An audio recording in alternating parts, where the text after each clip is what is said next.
Vote যত এগিয়ে আসছে বিভিন্ন রাজনৈতিক দল তার নিজ নিজ সংগঠন মজবুত করার লক্ষ্যে উঠে পড়ে লেগেছেন। সেই লক্ষ্যে মন্তেশ্বর বিধানসভার বিধায়ক তথা মন্ত্রী সিদ্দিকুল্লাহ চৌধুরী আজ সাতগেছিয়া বাজার সংলগ্ন তার দলীয় কার্যালয়ে বিভিন্ন অঞ্চলের কর্মীদের নিয়ে বৈঠক করেন। মন্তেশ্বর ব্লকের 10টি অঞ্চলে, মেমারি 2 নম্বর ব্লকের 7টি অঞ্চলের ব্লক নেতৃত্ব ও অঞ্চল নেতৃত্ব নিয়ে নির্বাচন কমিটি গঠন ও কিভাবে ভোটের কাজ করা হবে সেই সকল বিষয় নিয়ে আলোচনা সারলেন। এছাড়াও কর্মীদের উদ্দেশ্যে বার্তা দিলেন মাননীয় মুখ্যমন্ত্রী মমতা বন্দ্যোপাধ্যায় যে 100টি প্রকল্প বাস্তবায়িত করেছেন সেই সকল প্রকল্পের গুণাগুণের কথা সাধারণ মানুষের কাছে পৌঁছে দেওয়ার বার্তা দেন। কমল বরার রিপোর্ট, সুন্দর বাংলা নিউজ। মন্তেশ্বরের বিধায়ক মাননীয় মন্ত্রী সিদ্দিকুল্লাহ চৌধুরী সাতগেছিয়ায় ওনার অফিস হয়েছে, সেখানে এসেছি আমরা। কি বিষয় নিয়ে আলোচনা হলো? মন্তেশ্বর ব্লকের যে 10টা অঞ্চল আছে সেই অঞ্চলের সমস্ত অঞ্চলের কর্মীদেরকে উনি ডেকে একটা নির্দিষ্ট বার্তা দিলেন এবং ভোট কীভাবে পরিচালিত হবে এই ভারতীয় জনতা পার্টির বিরুদ্ধে, তার জন্য উনি আজকে সকাল থেকেই বসে সেই আলোচনা উনি কিন্তু করলেন।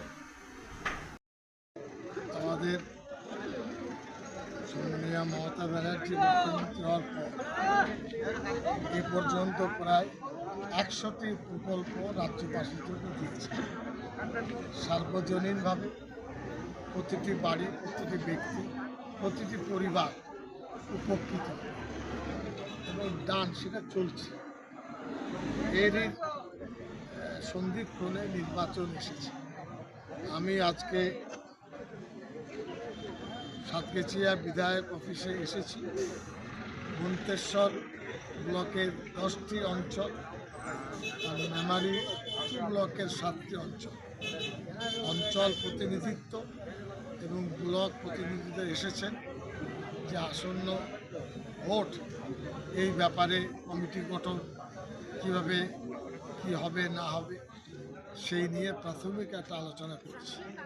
আনুষ্ঠানিকভাবে কে প্রার্থী হবেন না হবেন, মুখ্যমন্ত্রী যেহেতু দলের চেয়ারপারসন মমতা ব্যানার্জি ঘোষণাটাই হলো শেষ কথা। কর্মীরা সাইট ফর এআইটিসি লিখছেন। ভোট হবে শান্তিপূর্ণ, ভোট হবে সার্বজনীনভাবে, ভোট হবে মূল্যবোধের ভিত্তিতে, ভোট হবে উন্নয়নের ভিত্তিতে। বিজেপি বিভিন্ন মিথ্যা কথা বলে দ্বিধাদ্বন্দ্ব তৈরি করছে, বিভাজন তৈরি করছে। এর বিরুদ্ধে সংঘবদ্ধভাবে আমরা দলের পক্ষে কীভাবে কাজ করতে পারি এই আলোচনা আজকে ছিল।